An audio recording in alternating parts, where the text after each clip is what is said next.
আৰ্থিকভাৱে পিছপৰা উত্তৰ পূবৰ স্নাতক পৰ্যায়ৰ ছাত্ৰ ছাত্ৰীৰ বাবে বিশ্ববিদ্যালয় অনুদান আয়োগে আগবঢ়োৱা ঈশান উদয় ছাত্ৰবৃত্তিক কেন্দ্ৰ কৰি বৃহৎ কেলেংকাৰী সংঘটিত হোৱাৰ তথ্য উদঙাই সংবাদমেলত সৰব হয় সন্মিলিত যুৱ সংঘ নামৰ ছাত্ৰ সংগঠনটো।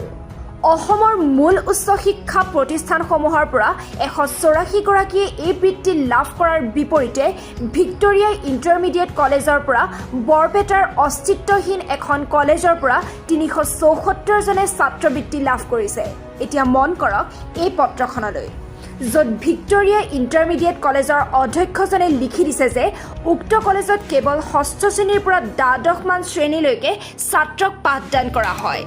এনে বহু তথ্য সংগ্ৰহ কৰি সন্মিলিত যুৱ সংঘই নগাঁও ইলেক্ট্ৰনিক মিডিয়া এছ'চিয়েশ্যন কাৰ্যালয়ত এখন সংবাদমেল অনুষ্ঠিত কৰি ঈশান উদয় ছাত্ৰবৃত্তি কেলেংকাৰী তথ্য দাঙি ধৰে।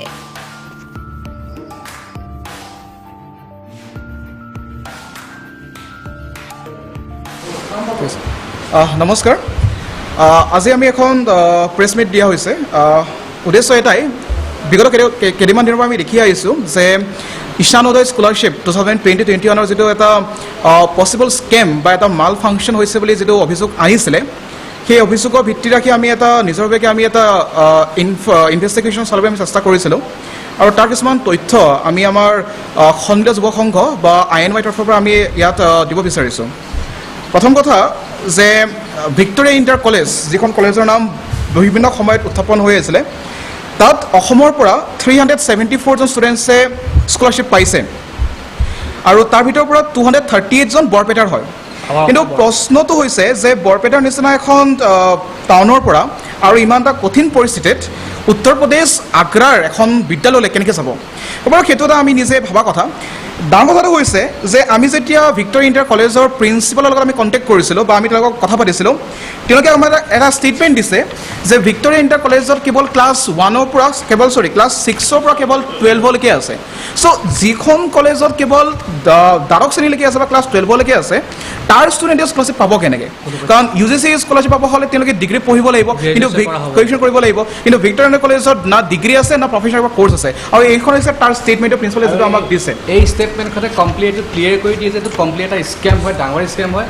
এইটোৰ ওপৰত মানে আমি বিচাৰিছোঁ যে আমাৰ চৰকাৰে এইটো এটা তদন্ত উচিত তদন্ত। আৰু এখন কলেজৰ কথা কম হয়, Sarat Chandra college of agriculture, Sarat Chandra Sinha college of agriculture, ইয়াৰ পৰা আপোনাৰ 97 জন ষ্টুডেণ্টছে স্কলাৰশ্বিপ পাইছে।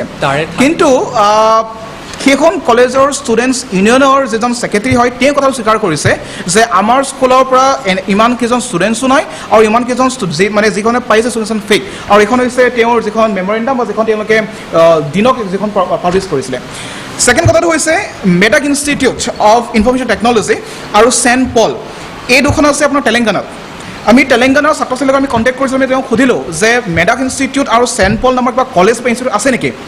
তেওঁলোকে কোৱা মতে যদিও আছে, কিন্তু ইমানো পপুলাৰ নহয় যে অসমৰ পৰা 200-300 ষ্টুডেণ্টছে তাত গৈ পঢ়িব। চ' সেইটো এটা দেখা দেখি ইয়াত এটা প্ৰশ্ন নিশ্চয় এটা আহে, এটা ছাছপিশ্যন নিশ্চয় আহে যে ইয়াত কিবা নহয় কিবা এটা মাল ফাংচন হৈছে। তৃতীয় কথাটো হ'ল, ইমান কেইখন ভাল কলেজ অসমত থকাৰ পিছতো ইমান কঠিন পৰিস্থিতিত অসমৰ ষ্টুডেণ্টে অসমৰ বাহিৰত যিবোৰ ভাল কলেজ হ'লে বেলেগ কথা, IIT NIT বা দিল্লী ইউনিভাৰ্চিটি বেলেগ কথা, কিন্তু কিছুমান কলেজ যাৰ নাম আমি শুনাই নাই, তালৈ ষ্টুডেণ্ট যাব কিয়?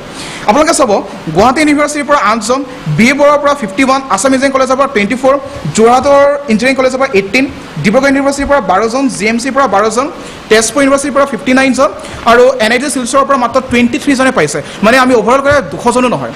চ' ইমান প্ৰাইমাৰী ইনষ্টিটিউট অসমত থকাৰ পাছতো 200 জনৰ তাক অধিক স্কলাৰশ্বিপ পোৱা নাই গোটেইখিনি কলেজ মিলি। কিন্তু তাৰ এগেইনষ্টত মেডাক ইনষ্টিটিউট হওক বা চেণ্ট পল হওক আপোনাৰ 500কৈ ওপৰ শ্ৰেণীৰ স্কলাৰশ্বিপ পাইছে।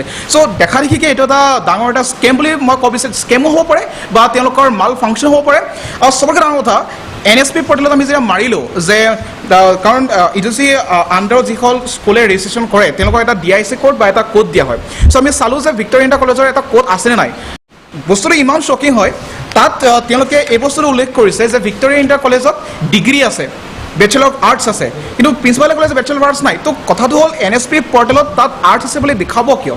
আৰু NSP পৰ্টেলত এখন কলেজ ৰেজিষ্টাৰ কৰোঁতে তেওঁলোকক এটা এপ্ৰুভেল লাগে, পাৰ্মিশ্যন লাগে। সেই পাৰ্মিশ্যনটো তেওঁলোকক পালে কেনেকৈ? তাৰপিছত মই এই কথাটোলৈ আহিম। এগৰাকী ষ্টুডেণ্টৰ নাম আপোনালোকে হয়তো ছ'চিয়েল মিডিয়াত দেখি আছিলে, নামটো হৈছে ৰাক্সিডিংগিয়া ৰুমি। তেওঁ ভিক্টৰিয়া ইণ্টাৰ কলেজৰ পৰা বৰ্তমান গ্ৰেজুৱেশ্যন লৈ আছে বুলি উল্লেখ কৰা আছে। ইণ্টাৰেষ্টিং কথা, একেজন ছাত্ৰীৰ নাম 17 টাইমছ, মোৰ দেন 17 টাইমছ উল্লেখ কৰা হৈছে, কিন্তু পেৰেণ্টছৰ নামটো বেলেগ বেলেগকৈ। তো এইটো ঠিক আছে, আমি কিছুমান ক্ষেত্ৰত এবাৰ দুবাৰ নামটো ৰিপিট হ'ব পাৰে, কিন্তু সঘনাই আৰু এটা মানে দিছ ইজ এ আনইউজুৱেল কোইনচিডেঞ্চ, এনেকুৱা কোইনচিডেঞ্চ সাধাৰণতে নহয়। চ' এইটো দেখা দেখি আমি ক'ব পাৰোঁ যে ইয়াত এটা কিবা এটা মাল ফাংচন হৈছে বা নহয় কিবা এটা দুচৰ্চা জড়িত হৈ আছে। আৰু এটা কথা, আমি মোহন সিং, তেওঁ হৈছে ভিক্টৰিয়া ইণ্টাৰ কলেজৰ প্ৰিন্সিপাল, তেওঁ আমাক এইটো কথা জানিবলৈ দিয়ে যে এনেকুৱা এটা স্কেম আগৰ বছৰ UPT হৈছিলে, য'ত ষ্টুডেণ্টছক BEd কৰা বুলি উল্লেখ কৰা হৈছিলে ভিক্টৰিয়া ইণ্টাৰ কলেজৰ পৰা। চ' এনেকুৱা এটা স্কেম সেইখন স্কুলৰ নামত আগৰ পৰাই হৈ আছে।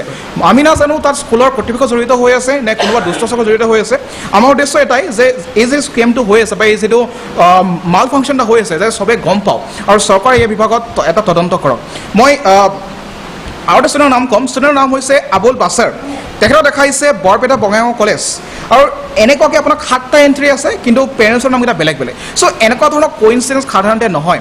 আৰু ইয়াত আপুনি চাব পাৰে নামখিনিৰ এগেইনষ্টত যিটো ৰিলিজন লিখিছে, ৰিলিজনটো উল্টা লিখিছে।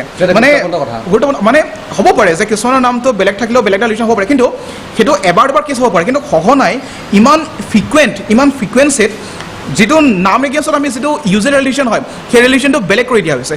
চ' দেখা দেখি ইয়াত এটা কিবা নহয় কিবা এটা মাল ফাংচন এটা আছে। টেকনিকেল ফল্ট নহয়, এইটো ইম্পচিবল হয়। And I think it may be cyber ক্ৰাইমো হ'ব পাৰে। চ' এই কথাখিনি আমি বিচাৰোঁ যে চৰকাৰে ইয়াত হস্তক্ষেপ কৰে আৰু এই বস্তুটো গুৰুত্ব তদন্ত হয়। আমি অলৰেডি আমাৰ ডেপুটি কমিশ্যন অফিচাৰ আমি মেমৰেণ্ডাম ছাবমিট কৰিছোঁ।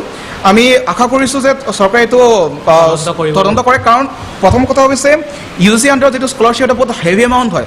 অসমৰ পৰা মাত্ৰ 10,000 ষ্টুডেণ্টছ, নৰ্থ ইষ্টৰ পৰা মাত্ৰ 10,000 মেৰিটেড ষ্টুডেণ্টছক দিয়া হয়। ইয়াত কোনো ৰিজাৰ্ভেশ্যন নাইকিয়া আছে, অকল কেৱল ট্ৰেন্সজেণ্ডাৰ্ছৰ কাৰণে আৰু ফিজিকেলি ডিচেবলৰ কাৰণে ৰিজাৰ্ভেশ্যন আছে, তাৰ কমপ্লিট মেৰিট বেচিছ হয়।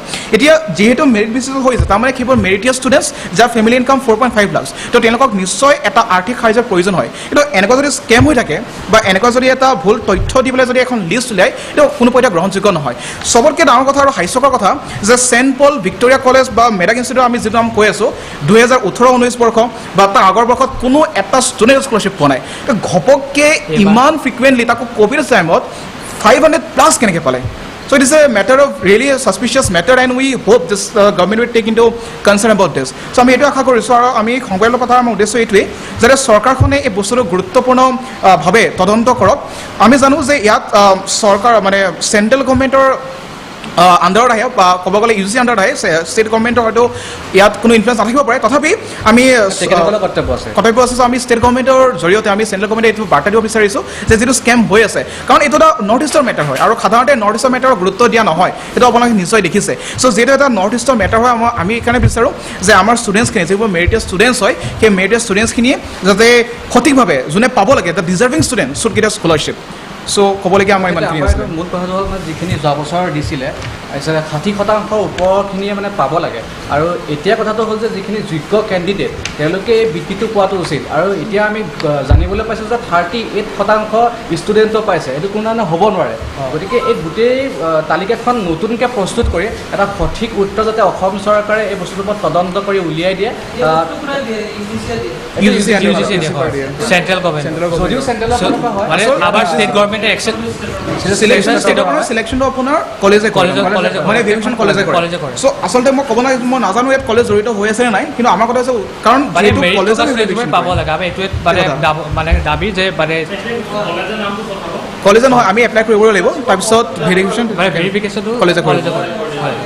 কলেজে ভেৰিফাই নকৰিলেতো কেতিয়াও নহয়, কলেজৰ ইয়াত হাত থাকিব লাগিব, আৰু সেইটো আমাৰ উচিত তদন্ত এটা লাগে। আৰু মেৰিট থকা আমি ব্লেম দিয়ে নাই কাকো, আমি কোৱা নাই ইয়াত কোনোবা জড়িত, আমি আমাৰ কথা হৈছে তেওঁলোকে এটা তদন্ত কৰিব, এটা ইনভেষ্টিগেশ্যন এটা কৰক। মানে নতুন লিষ্ট এটা দিলে ভাল হয়, মেৰিট থকা ষ্টুডেণ্টবোৰ পালে হ'ল কি যে আমি এই বস্তুটোৰ ওপৰত দৃষ্টিগোচৰ আমি দিব লাগে চৰকাৰক যে এইটো কি হৈ আছে। হয় 20-21 হয় নাই হোৱা, 18-19 পিছত তেনেকুৱা হোৱা নাই। আমি যিহেতু আমি চিকে পাইছোঁ প্ৰথম হৈছে। সৰু সুৰা, কিন্তু এটা কথা আমি গম পাইছোঁ যে 19-20 বৰ্ষৰ যিবোৰ ষ্টুডেণ্টে স্কলাৰশ্বিপ পাইছিলে তেওঁলোকে কিন্তু এতিয়ালৈকে সেই এমাউণ্টটো পোৱা নাই, স্কলাৰশ্বিপৰ কিন্তু এমাউণ্ট পইচাটো পোৱা নাই, 20-21 পইচাটো পোৱা নাই, চেংচন দেখাইছে মানে 19-20 যিখিনি পাইছে তেওঁলোকে এতিয়ালৈকে এমাউণ্টটো এতিয়ালৈকে পোৱা নাই। আমাৰ সন্মিলিত যুৱ সংঘৰ এইটোৱেই দাবী যে চৰকাৰে ইয়াৰ পৰা উচিত তদন্ত কৰি সোনকালে এখন কৰিব লাগে আৰু টোটেল অসমৰ পৰা টোটেল 374 জনে পাইছে তাৰ ভিতৰত 238 জন 374 অসমৰ পৰা তাৰে বৰপেটা 238 ষ্টুডেণ্টে পাইছে